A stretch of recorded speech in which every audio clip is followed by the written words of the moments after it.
स्पर्शं सर्वेष्टितं चुंबितं पुण्यस्थानं सरादेशितं तं समाधिस्थमूर्तिं नमामि गंगागिरियोगिराजं शुचिः शीलः समदक्षः सप्रतापि जितेन्द्रियं तं नारायणगिरिं वन्दे सच्चिदानन्दविग्रहम्। योगीराज सद्गुरु गंगागिरी महाराजांच्या कृपेने, सद्गुरु नारायणगिरी महाराजांच्या कृपाशीर्वादाने, सद्गुरु माणिकगिरी महाराजांच्या कृपाशीर्वादाने असणारा हा अखंड हरिनाम सप्ताह, नारळी सप्ताह वर्ष 15 वर्षापासून हा सप्ताह, नारळी सप्ताह सुरू आहे। कुंभारवाडी चौदारवाडी पंचक्रोशी सहयोगातून दत्तगिरी महाराजांच्या मार्गदर्शनाने संपन्न होत असणारा हा वरवंडी या ठिकाणी असणारा हा सप्ताह पार पडत आहे। आजचा हा सप्ताहाचा तिसरा दिवस। तर सुंदर अशा प्रकारे सप्ताह पार पडत आहे। समस्त ग्रामस्थ वरवंडी कुंभारवाडी पंचक्रोशीतील सर्व ग्रामस्थांना धन्यवाद। आपल्या सप्ताहाचे स्वरूप चांगलं दिवसेंदिवस वाढत चाललेलं आहे। माणिकगिरी बाबांचे एक फार मोठी तपस्या, एक साधं जीवन त्यांचं होतं आणि साधूच्या जीवनामध्ये साधेपणा असावा, त्यात साधुत्व असतं। साधू दिखावा करणारे नसतात। परमार्थामध्ये दिखावा करणाऱ्यांची संख्या खूप आणि असे लोक सफलही होत नाही। माऊली ज्ञानेश्वर महाराज वर्णन करतात, चातुर्य लपवी महत्व हारवी, पिसेपणा मिरवी जगा माझी। साधूचं लक्षण सांगितलं। चातुर्य लपवी, चातुर्य दाखवण्याचा कधी प्रयत्न करत नाही। महत्व हारवी, स्वतःचा महिमा मंडन कधी करत नाही। पिसेपणा मिरवी जगा माझी, अगदी वेड्यासारखं राहतं, आपल्या मस्तीत राहतात। कभी घी गणा तो कभी मुठ्ठी चणा तो कभी वो भी म्हणा। बाबांचं सुद्धा एक साधं जीवन होतं, साधं जीवन होतं पण पवित्र जीवन होतं। पावित्र्य खूप पाळायचं, अगदी खाण्यापिण्यापासून प्रत्येक गोष्टीचं पवित्र पाळायचं। पूजा पाठ असतील, खाण्यापिणं असेल, स्नान करून स्वतः स्वयंपाक करून, कारण आहाराचा परिणाम मनावर निश्चित होत असतो। युक्ताहार विहारस्य युक्त चेष्टस्य कर्मसु युक्त स्वप्नावबोधस्य योगो भवति दुःखः। आहार विहार युक्त असावा। दिवसेंदिवस रोगाचं प्रमाण वाढत चाललं, कारण आहारच आहे। आपण विष खातोय, धान्य पेरतो त्याच्यामध्ये रासायनिक खत असतं, त्याला औषधं मारतो, त्याला विष आहे। फळबागा करतो, किती औषध असतात त्या फळबागांमध्ये। डाळींमध्ये किती औषध असतात, द्राक्षाने किती औषध असतात। इकडे टोमॅटोची शेती करतात, किती फवारण्या करतात टोमॅटो। शेवटी ते औषध त्या आतमध्ये जातच ना, तेच आपल्या पोटामध्ये जात आहे, आपण विष करतो।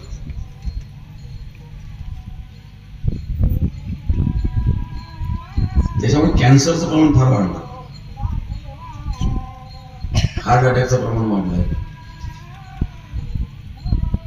कॅन्सर सारखा भयानक रोग, इतकं भयानक प्रमाण या कॅन्सरचं वाढत चाललेलं आहे।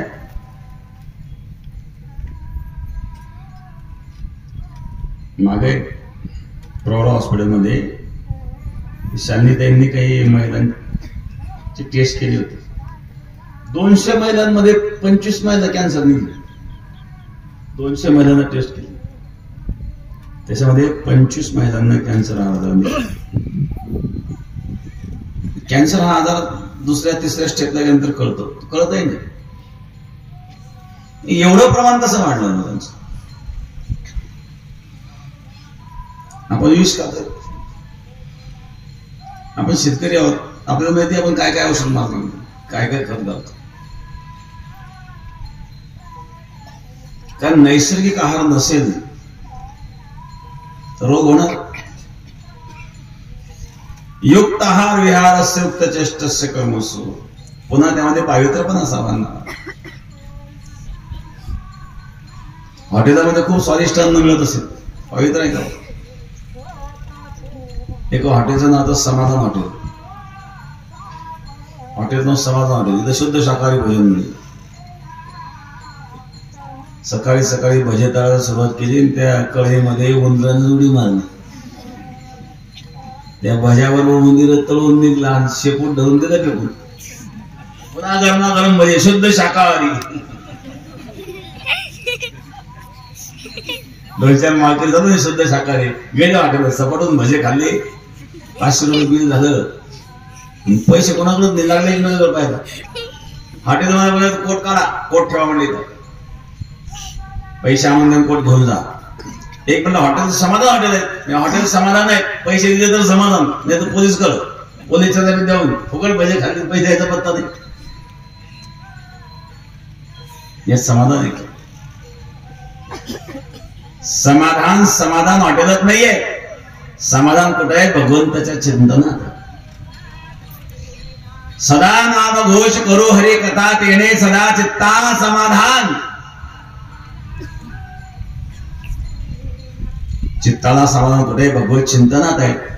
इथं तुम्ही कामधंदे सोडून काय येऊन बसले, समाधान मिळते म्हणून?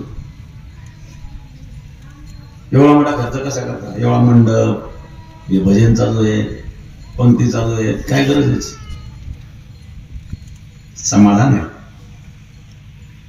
तिथं स्वार्थ नाहीये. स्वार्थापोटी जे कार्य मनुष्य करतो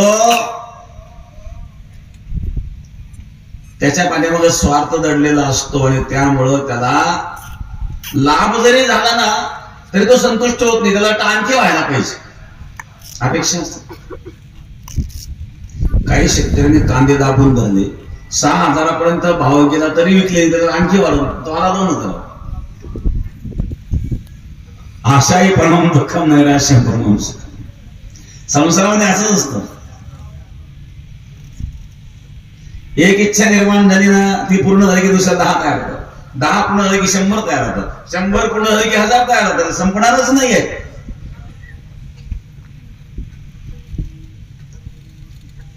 एका कवीने सुंदर वर्णन केलंय. चाह पैसों से आने में आने लगी, चाह आनों से रुपया बनाने लगी, चाह रुपयों से नोटा छपाने लगी.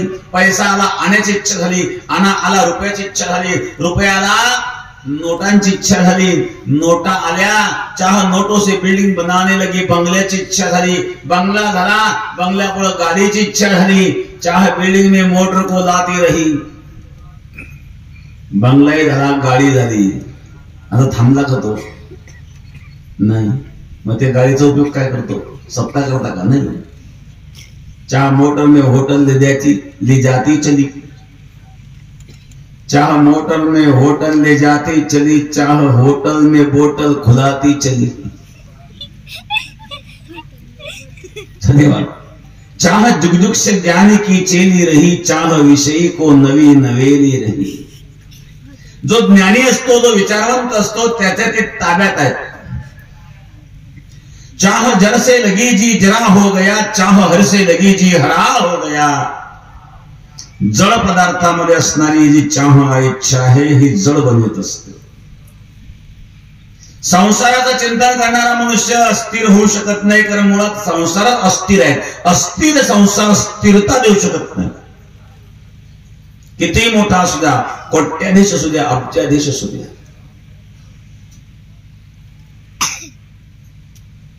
समाधान नाही महाराज. शहरामध्ये संस्कार राहिले नाही. ऐका समजा, कोणी कोणालाही फसवतो. जिथं परमार्थ आहे तिथं समाधान आहे आणि तिथं संस्कृती आहे. या कथा कीर्तनाच्या सप्ताहाच्या माध्यमातून आपलं संस्कृतीचं ज्ञान होतं. महाराष्ट्रामध्ये वारकरी संप्रदाय नसता तर पुढे गेलो असतो आपण.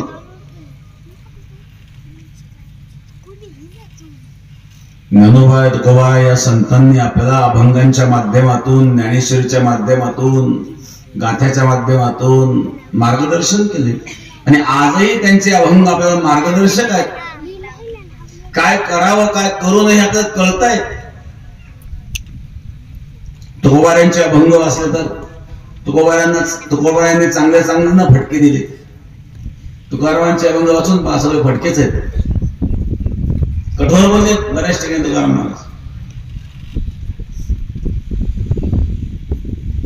किती सांगू तरी नाही कट्टी पटकीचे पुढे शिंदळीचे रोडतील शिव्या सुद्धा दिला तुकाराम महाराज बऱ्याच. अशा शिवाय ते आपण इथं बोलू शकत नाही. कशा काय उद्देश त्यांना शिवाय बोलते हे जन न देखावे डोळा येतो कळवळा म्हणून या. हे लोक बुडतायत हे पाहवत नाही, कळवळा येतो म्हणून बोलले. आई कधी कधी लहान मुलाला फटकारते. मग आईला वाटतं मुलाचं वाईट मुलाच्या कल्याणाकरता कधी कधी रागारागात भरते. अरे बाळ्या उन्हात नको मरू सावलीत मर. मग मुलगा मरावा सायला वाटतं का? नाही. आईला वाटतं उन्हात खेळल्यानंतर आजारी पडेल म्हणून सावलीत खेळ. आता खेळ संपले. आता फक्त मोबाईलचे गेम डोकं घालून कार्टून. ते खाली मोबाईल पाहून पाहून मनक्यात त्या व्हायला लागली मानेमध्ये लहान लहान मुलांना. एक बातमी होती वर्तमानपत्रामध्ये, मुंबईची बातमी होती. 4-5 वर्षापूर्वीची बातमी होती. आज परिस्थिती काय सांगता येईल. 5 वर्षापूर्वी आणि अशी बातमी आली होती की मुंबईमध्ये 38,000 मुलं निघाले मनोरुग्ण एकट्या मुंबईत. हे 5 वर्षापूर्वीच आकडा बघा. आज काय असं सांगता येत नाही. लाखात गेला असं कदाचित तो आपण. एकट्या मुंबईमध्ये 38,000 मुलं मनोविकार झालेले सापडले, मनोरुग्ण सापडले. आणि तज्ञांनी त्याचं कारण एकच सांगितलं, मनोरुग्ण होण्याचं कारण म्हणजे केवळ मोबाईल, खेळ, पबजी, कार्टून. खेळ खेळता खेळता रात्र निघून झाले, झोपच येत नाही. अति झोप हे रोग आहे नाही, कमी झोप नाही रोग आहे. झोप कमी व्हायला लागलं की त्याचं रूपांतर मनोविकारामध्ये होत असतं. एकदा माणसाला मनोविकार झाला की तो मनुष्य कायमचा संपतो. कारण बुद्धीचा तोल सुटलेला असतो, काय बोलावं कळत नाही. त्याला मानसोन्माद म्हणतात. आयुर्वेदामध्ये उन्माद सांगितले, मानसोन्माद. 7 प्रकारचे उन्माद सांगितले वाघ भटाचार्यांनी. कफोन्माद, पित्तोन्माद, वातोन्माद, सन्निपातोन्माद, मानसोन्माद, विषोन्माद आणि भूतोन्माद असे 7 उन्माद आहेत. कप प्रकोपामध्ये असणारा उन्माद.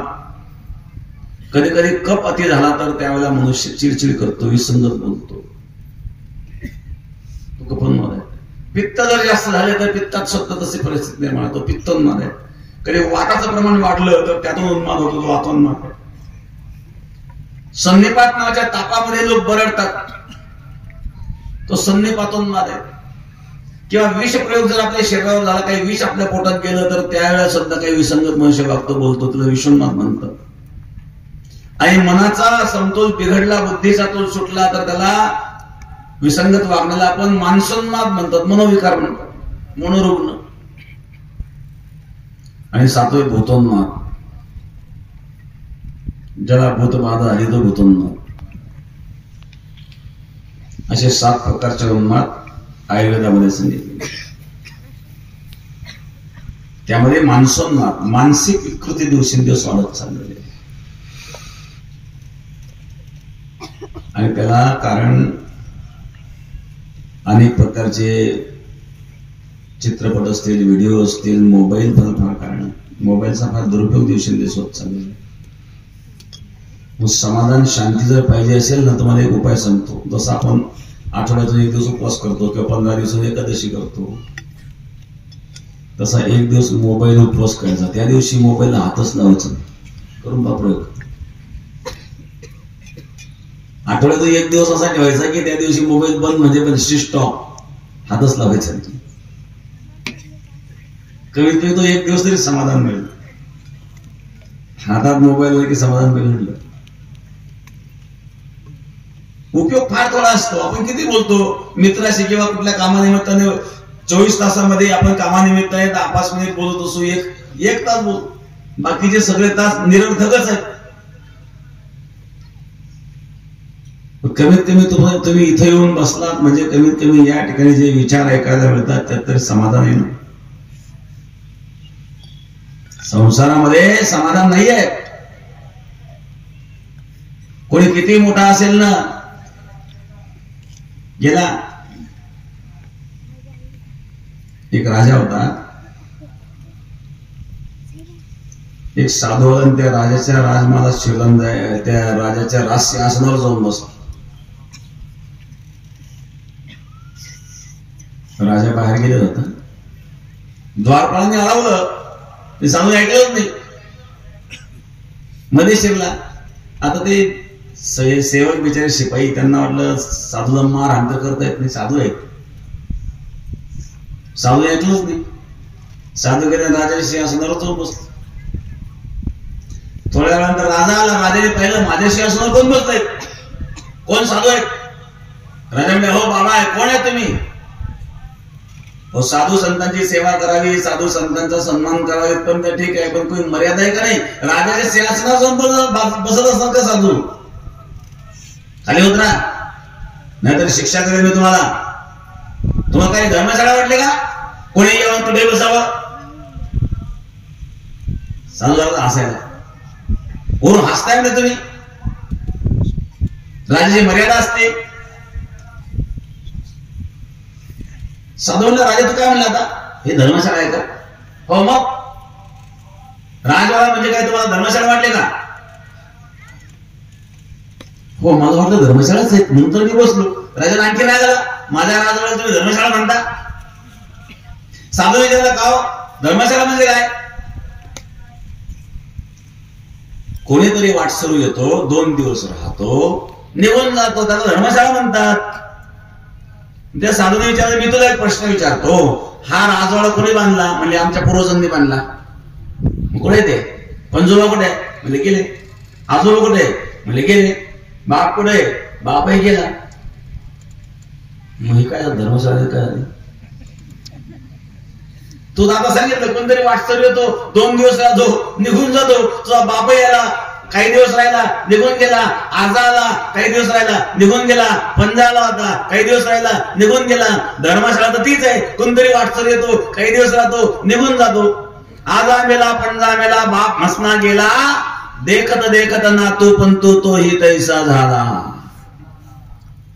तुझ्या आधी तुझा बाप म्हणत होता वाडा माझा, तुझ्या बापाच्या आधी तुझा आजा म्हणत होता वाडा माझा, तुझ्या आजाच्या आधी तुझा पंजा म्हणत होता वाडा माझा, आता तू म्हणतो वाडा माझा, उद्या तुझा पोरगा म्हणेल वाडा माझा, त्याच्यानंतर तुझा नातू म्हणेल वाडा माझा.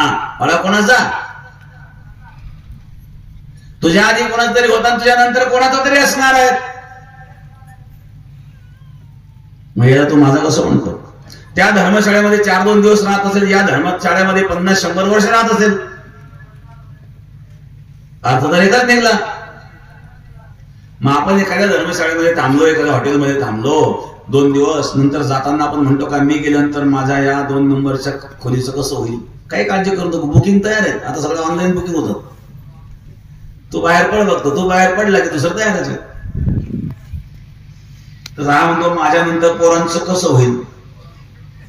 हा टेन्शन घेतो, पोरांचं कसं होईल, माझ्या मी गेल्यावर पोरांचं कसं होईल? पोरं म्हणतात हे लवकर कधी कसं जाईल? पोरं याची जायची वाट पाहता, हा तो पोरांचं कसं होईल? तुला काय करायचं कसं होईल? पोरं म्हणतात नाही म्हातारे गेल्याशिवाय सुधारायचं नाही. हे कुठे डोकं घालून राहत, पोरांना नीट कामच करू देत नाही. संसार म्हणजे विसंगतीच आहे. कोणत्याही क्षेत्रामध्ये जा, जो संसार अस्थिर आहे तो तुम्हाला स्थिर करूच शकत नाही, हा सिद्धांत आहे. आणि मग चित्तवृत्तीला स्थिर करण्याकरिता भगवत चिंतन करावं. ह्याकरता परमार्थ आहेत. सत्ता त्या करतायत. सत्ता जर नसेल, परमार्थ जर नसेल, तर जीवन पशुतुल्य होईल माणूस. भारतामध्ये संस्कृती आहे, बाहेर आठवड्यात 5 दिवस काम करतात, 2 दिवस सुट्टी घेतात. 5 दिवस काम करतात म्हणजे काय? 5 दिवस डोंकी गाढव काय करतात, सारखं कामच करतात. 2 दिवस एन्जॉय, मनकी माकड कसं एन्जॉय करतात. आठवड्यात 5 दिवस डोंकी, 2 दिवस मनकी. आणि मॅन कुठे? मनुष्यत्व किती महत्वाचं आहे. दुर्लभम त्रयमेव देवानुग्रह हेतुकम मनुष्यत्व मोक्षत्व महापुरुष संशया. हा शंकराचार्य सांगतात 3 गोष्टी दुर्लभ आहेत. एक मनुष्यत्व, दुसरं मोक्षत्व आणि तिसरं सत्संग, महापुरुषांची संगती. या 3 गोष्टी करता भगवंताचा अनुग्रह लागतो. दुर्लभम त्रयमेव देवानुग्रह हेतुकम, भगवंताच्या अनुग्रहानेच या 3 गोष्टी मिळते. म्हणून जीवनामध्ये परमार्थ आवश्यक आहे. परमार्थामध्ये जे सुख आहे, समाधान आहे, चांगलं नाही हेवा वाटावा. अवधूत दत्त भगवान भ्रमण करीत होते जंगलामध्ये. यदू राजाची दृष्टी पडली भगवान दत्तात्रय. यदू राजा आहेत एक. ज्या वंशामध्ये भगवान कृष्ण परमात्मा अवतीर्ण झाले तो यदुवंश. ज्या वंशाला ज्यांचं नाव पडलं तो यदू राजा जंगलामध्ये भ्रमण करीत असताना एका साधूचं दर्शन झालं. फक्त कमरेला लंगोटी होती, चेहऱ्यावर तेज, अंगावर कपडे नाही, पण चेहरा हास्य एकदम मस्ती. चिंता शून्य वलयन पानम सरिद्वारिषु स्वातंत्र्य निरांकुश स्थितिर्भिर निद्रा श्मशाने वने वस्त्रं शालन शोषणादिरहितं दिग्वासु शय्यामहि संचारो निगमांत विद्विदां क्रीडां परे ब्रह्मणि. ब्रह्मस्वरूपामध्ये क्रीडा करणारा महात्मा, तरी आत्मसुखाची या गोडिया विटे जो का सकळ विषया जयाचे ठाई इंद्रिया मानू नाही. आत्मसुखाच्या गोडीत रमलेला एक महात्मा आहे. जयाचे ठाई इंद्रिया मानू नाही. इंद्रियाजन्य सुख दुःखाचा विचार नाही आपल्या मस्ती. असे महात्मा एक लंगोटीवर आहेत. यदू महाराजांनी पाहिलं ते तेज पाहिलं. प्रश्न विचारला, मी एक राजा आहे, माझ्याकडे ऐश्वर्य आहेत, सत्ता आहेत, सामर्थ्य आहेत, आरोग्य आहेत, तारुण्य आहेत, आज्ञाधारित सेवक आहेत, अनेक पत्नी आहेत, कुठलीच कमी नाही. तरी पण माझ्या चेहऱ्यावर जो आनंद नाही तो आनंद मला तुमच्या चेहऱ्यावर दिसतो. तुम्हाला मिळाला कुठे? आनंद संसारातील पदार्थातून मिळत नाही. आनंद पैशातून मिळत नाही. पैशातून जर आनंद मिळाला असता तर पैशामध्ये आनंदी झाले असते. पैशावाल्यांना विचारा, ज्याच्याकडे कोट्यावधी अब्जावधी रुपये, त्यांना विचारा खरंच आनंद मिळतोय का पैशात. आपल्याकडे पैसा आला असेल, थोडा वेळ मिळाला असेल कदाचित आनंद, तो थोडा वेळ टिकतो. तो खरा आनंद नाही, तो आनंदाचा आभास आहे. काही क्षण जाणवतो तो आभास आहे, खरा आनंद नाहीये.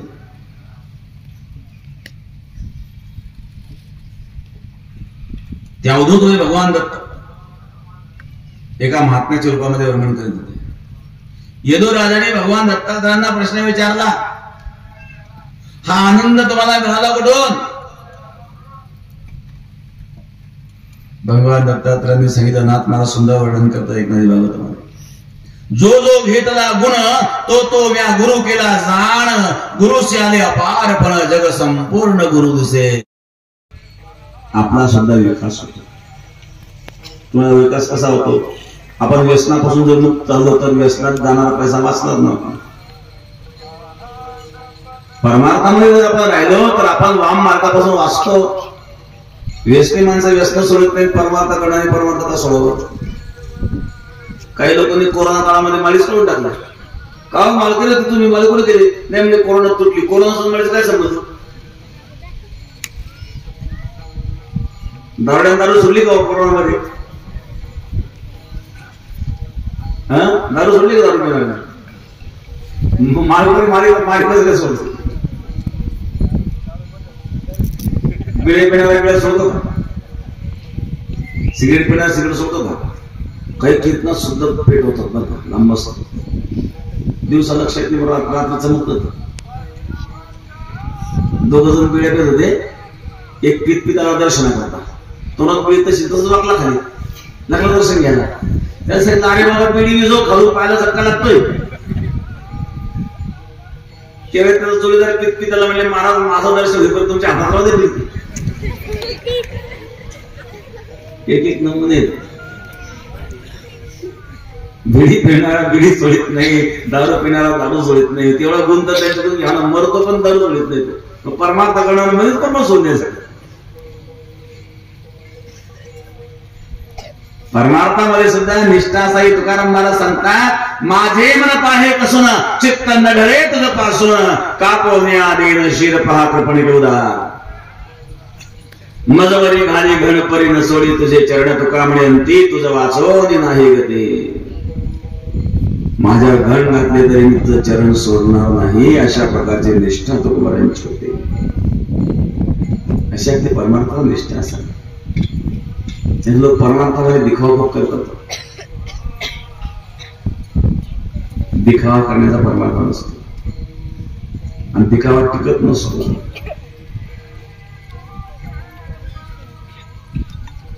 एक स्त्री होती, तिला मुलबाळ होत नव्हतं. मुलबाळ होत नव्हतं. सासूबाईला त्रास द्यायला, हिला काही होत नाही, हिला काही होत नाही, हिला काही होत नाही, हिला काही होत नाही. मुलाला दुसरी करून टाका, आपल्याला वारस नाही. एवढी मोठी प्रॉपर्टी, वारस कोण? हिला काही होत नाही. हिला वाटलं तर सवत आल्यावर पुन्हा दिलं तिने करावं काय नाही. स्त्री होत नाही, काय झालं? तिने काय केलं? गर्भवती सोम केलं. सासूचं जास्त केलं म्हणून चिरगुटे बांधवणी वाढवली पोट गरवार बोबाटच नामाची. पोटाला चिरगुट म्हणून पोट वाढवलं. सासूबाईला असा आनंद झाला, आता मी आजी होणार. सुनबाईत पण काय खावं वाटतं? म्हणजे आज मला गुलाबजाम खावं वाटतं. मी असा खायचा धक्का लावला. विचारला आज काय खावं? आज बासुंदीच ते वाटते.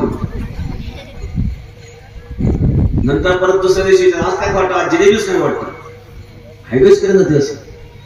सासूबाई आम्ही आजी होणार. 8 महिने 9 महिने संपर्यंत आवाज संपत आला. सासूबाई म्हणजे डॉक्टरकडे जाणार तपासायला. डॉक्टरकडे जायला तयार नाही. तिला म्हणजे डॉक्टरला काय सापडायचंय? 9 महिने संपल्यानंतर आवाज संपत आला. सासूबाईला संशय आला आणि सासूबाईने पोट तपासून पाहिलं. आता खाऊ घातलेलं गुलाबजाम पचू देईल का सजू देईल?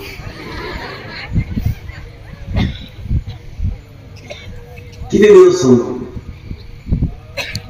तसं परमार्थामध्ये सुद्धा दिखावा कराल तर त्या परमात्मा सर्व कळतात. आणि मग परमार्था सौ नसावा, परमार्था अंतःकरणात नसावा. एक छोटस उदाहरण सगळ्यांनी आवरून घे. आपल्या पुढे काही असेल ना कार्यक्रम?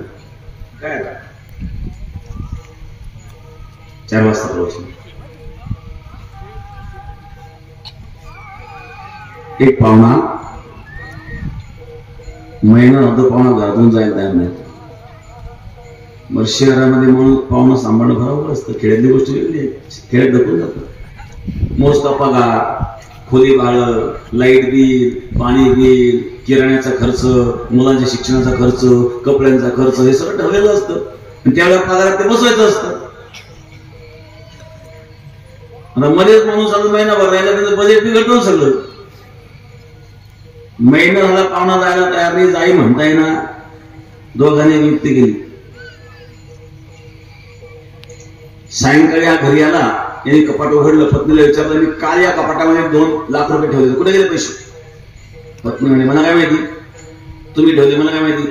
मग बाहेरचे लोक आले का, कुठे गेले पैसे कपाटातून? काठी घेऊन बदलायला सुरुवात केली. तिने अगोदर भले मोठी उशी पाठीला बांधून ठेवलेली होती. तिने पाठीला उशी बांधून ठेवली, वरून काठीला बदल होतोय. पलीकडच्या खोलीत पाहुण्याने आवाज ऐकला. पाहुण्याला वाटलं आता आपलं नाव येतं का काय, घरात आपणच होतो. ती लागली मोठ्या मोठ्या रडायला, नाक काठीला बदलायला लागला. तेव्हा पाहुण्याने बॅग घेतली, बॅग मध्ये कपडे भरले, निघाला पाहुणा घराच्या बाहेर निघाला आणि हिने खिडकीतून पाहुण्याला जाताना पाहिलं. ही लागली मोठ्या मोठ्याने हसायला. ही म्हणजे अहो मी काही खरोखर रडत होते का, मी रडण्याचं सोंग केलं. हा म्हणला मी काय खरोखर मारित होतो का, मी मारण्याचं सोंगच केलं. दोघांची चर्चा पाहुण्याने ऐकली. पाहुणा परत घरात येऊन उभा राहिला, काय खरोखर गेलो का, मी जाण्याचं सोंगच केलं.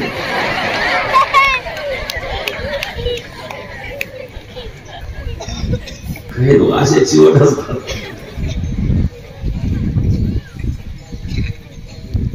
यांनी केलेलं सोंग पाहुण्याला कळालंच नव्हतं. मग यांनी केलेलं समजा पाहुण्याला कळालं तर तुम्ही केलेलं सोंग परमात्माला कळणार नाही का, तो अंतर्यात नाही. परमात्मा तर सर्वांच्या हृदयात आहे. सर्वस्य चहामध्ये सन्निविष्टो मत्त स्मृत ज्ञान मपोहनंच वेदैश सर्व रहमेव वेद्यो वेदांत कृतवेद विदैव चाहम सर्वस्य चहामध्ये सन्निविष्टो. भगवान सांगतात मी सर्वांच्या हृदयात प्रविष्ट आहे. सर्वागती राम देहादेही एक सूर्यप्रकाशक सहस्र रश्मी. सर्वत्र व्यापक परमात्मा आहे. म्हणून त्या परमात्म्याला आपण फसवू शकत नाही. म्हणून जीवनामध्ये असत्य वचन बोलू नये, सत्य बोलावं. आचार विचार शुद्ध असावे, त्या परमात्म्याचं चिंतन भक्ती आपल्या जीवनामध्ये असावी. संसार चालूच आहे, संसार चालूच असावा. त्या भक्तीचा मार्ग आपल्याला अशा परमात्म्यातून सप्तासारख्या माध्यमातून मिळत असतो, साधू संतांच्या वचनातून मिळत असतो. ती ऊर्जा आपल्या जीवनामध्ये निश्चित उपयोगी ठरत असते. सुंदर अशा प्रकारे आपल्या सप्ताहामध्ये आपण सर्व उपस्थित झालात. ज्येष्ठ मंडळ, तरुण मंडळ, महिला मंडळ आणि विद्यार्थी मंडळ उपस्थित आहे. बरेच शाळा सुटे का, शाळेची मुलं आणले मी तर मंडळात मुलं दिसत होती तर सुरुवातीला.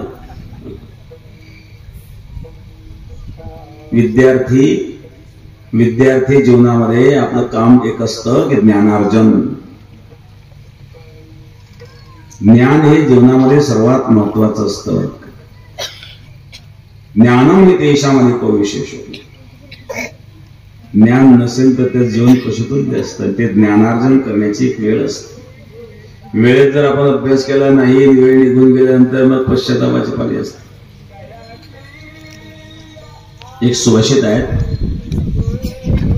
काक दृष्टी बक ध्यानम श्वान निद्रा तथैव च अल्पहारी गृह त्यागे विद्यार्थी पंचलक्षणम. विद्यार्थ्याची 5 लक्षण सांगितली. काक दृष्टी म्हणजे कावळ्यासारखी दृष्टी. कावळ्याची दृष्टी तीक्ष्ण असते, तीव्र असते. कावळ्याला बुबुळ 2 असतात, डोळे एकच असतो. एकच डोळा कावळा दोन्ही बुबुळामध्ये फिरत असतो. एखादा कावळा तुम्ही पाहिजे निरीक्षण करा, क्षणाक्षणाला तो चमकत असतो डोळा कावळ्याचा. एक डोळा दोन्ही बुबुळामध्ये फिरवण्याचं काम कावळा करतो, मग तरी त्याची दृष्टी तीव्र असते.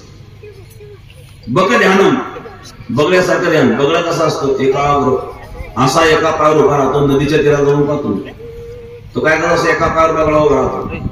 त्या माशाला वाटतं कोण साधू आहे तपस्वी, चला झाला आला मासा एक घातली झडप. म्हणजे आपलं लक्ष साधण्याकरता जशी एकाग्रता बघायची असते तशी एकाग्रता अभ्यासामध्ये विद्यार्थ्याची असते. श्वान निद्रा, श्वानाप्रमाणे निद्रा.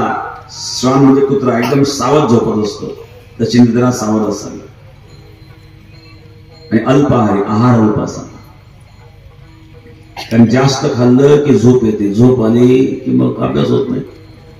म्हणून अल्पाहारी, आणि 5 लक्षणे ग्रह त्यागी म्हणजे ब्रह्मचर्य पालन.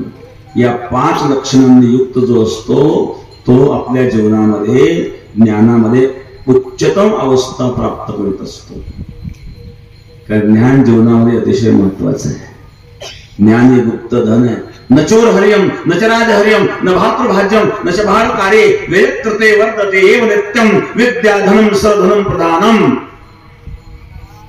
हे ज्ञानरूपी धनच आहे. न चोर हरियम, याला कोणी चोरी करीत नाही. कधी ऐकलं का माझ्याकडे खूप ज्ञान होतं पण माझं ज्ञानच चोरीला गेलं? नाही. न चोर हरियम न च राज हरियम. किती ज्ञान मिळवा, सरकारचा इन्कम टॅक्स नाही. हे ज्ञानरूपी धनच आहे. न भातृभाज्यम, भाऊ वाटा मागणार नाही. भाऊ म्हणणार नाही तुझं MA पर्यंत शिक्षण झाले ना, त्याचं BA पर्यंत मला देऊन टाक, बाकी तुला राहू दे, असं सांगणार नाही. न भातृभाज्यम न च भार कार्य, सांभाळताना त्रास होत नाही आणि दिल्याने कमी होत नाही. वेदकृते वर्तते एव नित्यम विद्याधनम सधनम प्रदानम. सधनामध्ये श्री विद्याधन ते आपण प्राप्त करावं. असो या ठिकाणी असणाऱ्या आपल्या परम सद्य माणिकगिरी बाबांच्या या सप्ताहाच्या निमित्ताने आपण सर्व उपस्थित झालात. आम्हालाही आपण निमंत्रित केलं. मी आपल्याला धन्यवाद देतो आणि या ठिकाणी जास्त न लांबवता व्हायला विश्राम.